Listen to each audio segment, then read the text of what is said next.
Bonjour à tous, je suis Alexandre, architecte d'intérieur qui travaille actuellement en tant que freelance ou auto-entrepreneur. Un bac STG, donc sciences, technologies, gestion. Je me suis orienté vraiment sur le bac STG, purement entraîné par la foule, les amis. J'ai pas cherché plus que ça. J'étais pas encore trop dans la notion de penser à plus tard mon métier. À la suite de mon bac, j'ai la particularité d'avoir pris le temps de faire une année sabbatique. Au cours de mon année sabbatique, j'ai fait la rencontre de quelqu'un qui était en école d'architecture d'intérieur, qui était l'école LISA, qui est une école privée sur Rennes. Je trouvais l'idée intéressante de pouvoir, tel qu'il me le présentait, travailler, avoir une notion informatique, donc avec de l'ordinateur, le côté créatif, et l'autonomie dans son travail. C'est ces trois points-là qui m'ont un peu poussé vers ce métier, sachant que je n'avais aucune notion de dessin. Je tenais déjà à l'époque des petits carnets sur lesquels je notais des idées de mise en scène, de scénographie. Je pense, oui, si j'avais suivi un enseignement artistique au lycée, ça aurait pu changer pas mal de choses. Je ne sais pas si c'est forcément une bonne chose avec le recul, mais en tout cas, point de vue technique, savoir-faire, les connaissances artistiques, culturelles, c'est sûr que j'aurais bien aimé d'avoir déjà plus jeune ces bases-là et ces notions-là. J'hésitais entre école d'archi, donc soit dans les écoles d'archi qu'il y a à Rennes et à Paris, il y a un peu dans toutes les grandes villes. Et je me suis plutôt orienté archi d'intérieur simplement parce que le cursus était plus court. À l'époque, c'était 3 ans de cursus pour faire l'architecte d'intérieur. C'est passé à 4 ans plus une année de prépa, donc maintenant on est sur les 5. Mais le côté immédiat de pouvoir travailler, c'était ça le plus important pour moi. J'avais présenté un MOOC. Donc, comme j'expliquais, j'avais jamais vraiment dessiné. J'avais commencé à m'intéresser au mouvement artistique. Et lors de l'entretien, on devait faire une scène qui était composée devant avec un crayon, stylo, et on avait 5 minutes pour redessiner un peu les volumes, pour voir si on avait les notions de perspective. Et c'était un dessin vraiment, on va dire, abstrait. C'est d'ailleurs le terme que j'ai utilisé. J'ai dit, j'ai fait un dessin abstrait. Et là, tout de suite, ça a tiqué parce qu'ils se sont dit, bah tiens, il a la notion de l'abstraction, etc. Et ça m'a permis de rentrer dans l'école. La formation a représenté un coût. J'ai eu la chance d'avoir ma famille qui m'a soutenu à ce niveau-là, sachant que d'autres élèves avaient fait recours à un crédit qui, au final, une fois qu'on était dans le monde actif, était quand même assez vite amorti. Le coût, c'était à peu près 5 000 euros par année, donc ça faisait 15 000 euros, entre 15 et 20 000 euros pour le cursus complet.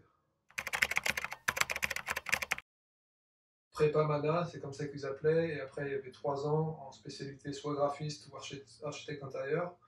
Donc j'ai fait la prépa, puis après je suis rentré en architecture d'intérieur. C'était un cursus qui permettait aux premières années de comprendre un sujet déjà, qu'est-ce que nous on veut exprimer, comment le communiquer, comment le représenter également. Et il y avait une part également de notre créativité, comment réussir à la cadrer. On a pu faire des stages, on avait la possibilité d'en faire deux. Deuxième année et dernière année, j'ai fait donc la deuxième année un stage auprès d'un architecte des PLG qui s'appelle Yann Rouanel, car je souhaitais travailler avec quelqu'un qui était à petite échelle et pas un grand groupe pour comprendre et pouvoir poser des questions sur plein de détails d'architecture et savoir aussi si je voulais m'orienter vraiment architecture d'intérieur ou architecture gros œuvres. Donc c'était mon premier stage, celui-ci j'ai adoré, c'était très bien car il m'a donné des responsabilités, j'ai pu vraiment me lancer, il était à l'écoute, on est toujours en échange d'ailleurs, donc c'était une belle rencontre. Et mon deuxième stage, donc, était à la fin de mes études. Initialement, je devais partir en Inde, à New Delhi, pour faire un stage de fin d'études sur 6 mois.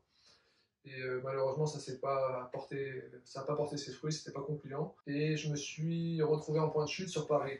Donc sur Paris, la boîte dans laquelle je suis arrivé, qui était un architecte plutôt du secteur haut de gamme sur Paris, qui s'appelle Eric Gisard, j'ai démarré donc à faire un stage de 6 mois chez lui.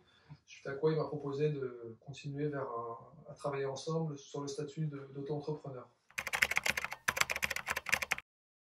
À la suite de l'obtention du diplôme, donc en présentation devant le jury, on obtient le diplôme d'architecte d'intérieur et designer d'espace. C'est-à-dire qu'on peut travailler aussi bien pour la conception d'objets que de l'aménagement d'intérieur, sachant qu'en architecture d'intérieur, on est limité à 150 mètres carrés de construction. De mon côté, les études, j'ai adoré parce que j'avais l'impression d'en découvrir tous les jours. Dès qu'on commence un peu à toucher à des logiciels de retouche, on a l'impression d'arriver dans un nouveau monde. Monter les volumes en 3D, à la fin on finit par rêver carrément en 3 dimensions, on est complètement dedans. Donc c'était très prenant, ça l'est toujours. J'ai toujours beaucoup de plaisir à effectuer ce métier. Et l'autre point sur lequel moi, je m'ennuyais un petit peu à l'école, c'était que je trouvais que les cours étaient un peu trop lents et le côté vraiment métier pur et dur était pas trop abordé. Les points de vue techniques, j'entends. Pour moi, les qualités à avoir pour faire ce métier, je pense qu'il faut être à l'écoute, de ne pas être trop timide, pas timide, parce qu'il y a quand même pas mal de dialogue avec les clients, aussi bien les entreprises que les clients, que même l'équipe dans laquelle on travaille. Il y a la notion de curiosité aussi qui est importante, se renseigner sur les derniers matériaux, les tendances, aussi être audacieux en prenant des risques, en se renseignant auprès des artisans, savoir les techniques anciennes, comment c'est fait, comment c'est monté, comment ça pourrait être réadapté au goût du jour. Et la chose qui est pas mal, c'est qu'on lit aussi bien l'ordinateur que les côtés à l'extérieur. On se déplace, il faut faire les métraits, les relevés donc, de mesure, remettre sur les plans, refaire au propre. Et le côté un peu rigoureux des présentations. Je suis architecte d'intérieur à mon compte, auto-entrepreneur, autrement dit freelance. Donc c'est-à-dire que je suis à mon compte, je démarche pour trouver mes clients, je fais le suivi de chantier également tout seul, je fais tous les projets de A à Z comme une micro-société. Le statut d'auto-entrepreneur, pour moi, me permet de gérer mon temps. Il y a simplement évidemment les réunions à définir avec les clients, on a quand même des obligations professionnelles, mais autrement, je dirais que l'avantage principal, c'est quand même la liberté de pouvoir gérer son temps, son planning et d'être autonome.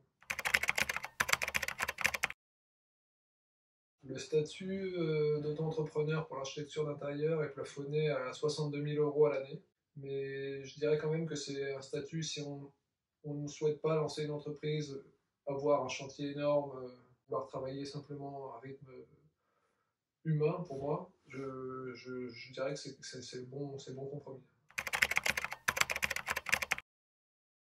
Ça peut être aussi bien du particulier que du professionnel. Refaire par exemple des halls d'immeubles, des circulations pour le professionnel, donc avec des promoteurs. Et j'ai refait également des projets d'habitation, soit sur du conseil pour de l'implantation, l'optimisation d'espaces intérieurs, également de la décoration, choix de luminaires, teintes, matériaux, définition pour faire en sorte de valoriser l'intérieur. J'ai développé sur mon temps libre le week-end une activité artistique de street art, donc où je travaillais à la craie en extérieur, mélange de collage.